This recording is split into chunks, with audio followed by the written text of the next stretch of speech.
There's a lot we can learn from SAP implementation failures, but we can also learn a lot from near failures and some of the mistakes that were made along the way, but how they were corrected before they became failures, and that's what I want to talk about here today.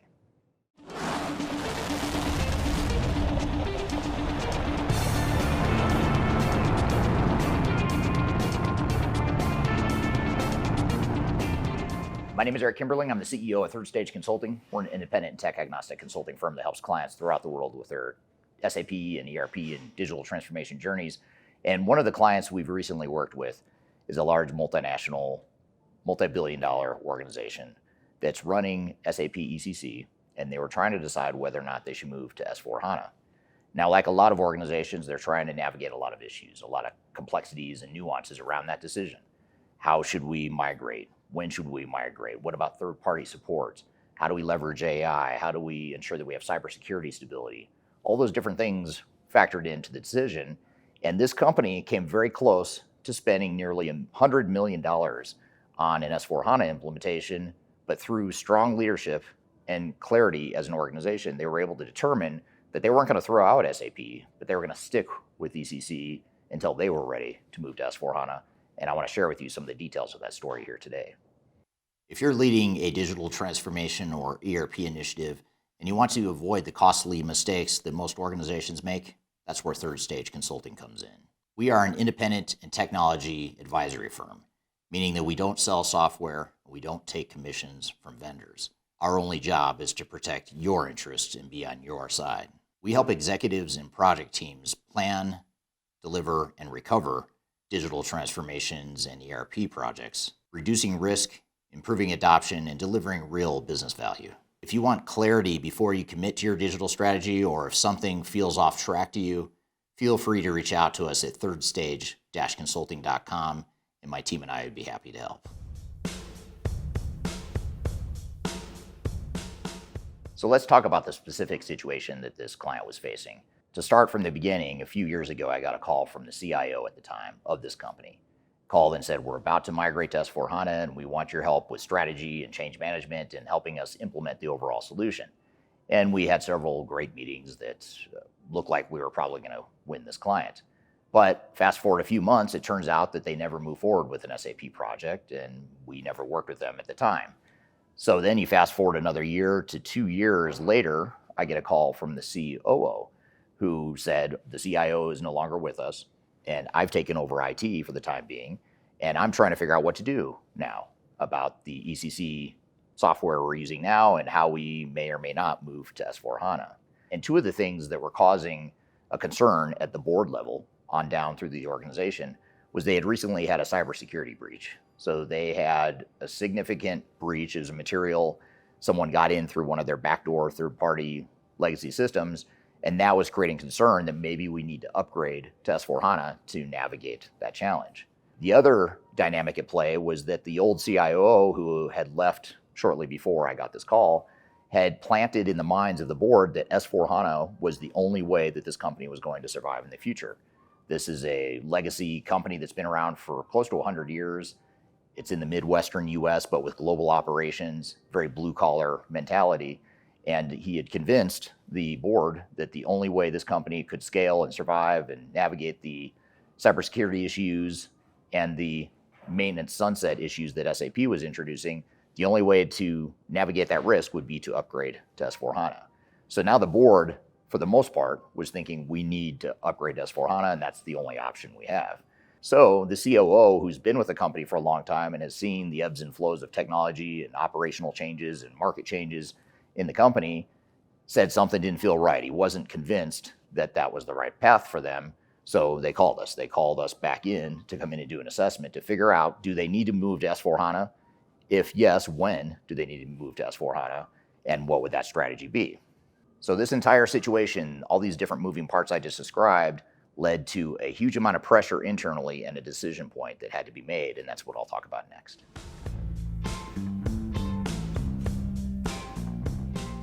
So this all created a significant amount of pressure within this organization.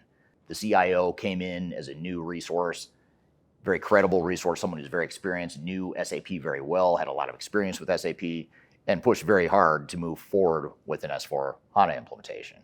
So much so that it actually reminded me of an expert witness case I had years ago where someone got sued, who was a CIO, they got sued for getting kickbacks from the software vendor as a result of making decisions on behalf of the company.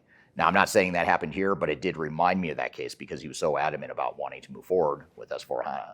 And he did a really good job selling the concept of S4HANA to the board, and he also did a really good job selling the risks of not moving to S4HANA. So he really hit home the things that the board was worried about. They were worried about cybersecurity.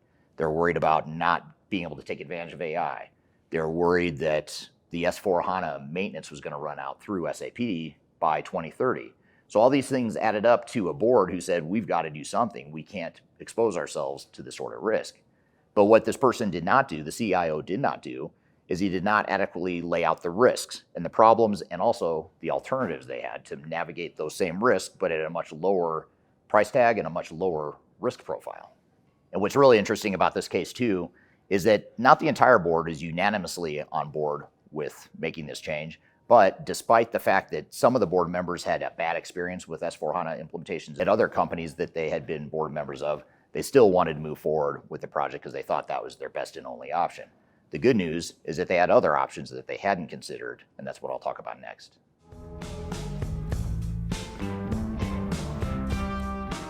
So here's the conflict that this organization faced. The CIO had planted seeds of doubt with the board that they could possibly succeed and continue with ECC. They believed, because of him, that they had no choice but to move to S4HANA. You also had the fact that cybersecurity was an issue. You had the fact that S4HANA maintenance was running out on SAP, and those were all concerns of the board. But the COO who reached out to me after the CIO departed the company said something didn't feel quite right, and he really questioned the value and the purpose of investing close to $100 million on an S4HANA upgrade.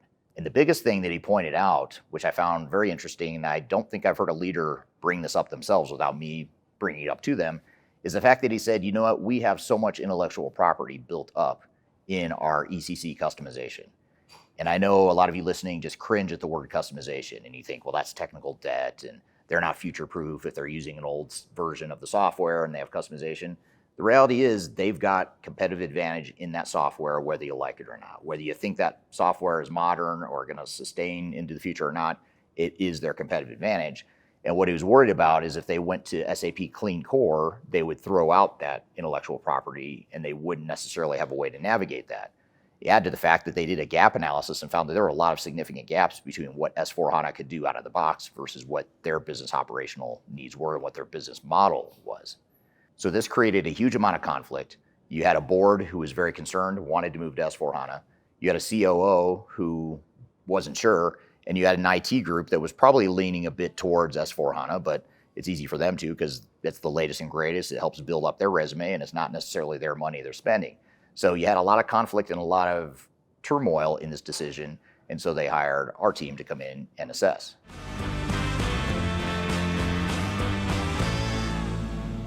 So despite this tension and this conflict and these differing opinions of what to do about their current SAP ECC environment, the resolution that they agreed on and what we recommended to the organization was to stick with ECC for now. Not forever, but just for now. In the meantime, get third-party SAP support to buy a lifeline until 2040. Get some third-party cybersecurity tools to address the board's cybersecurity concerns.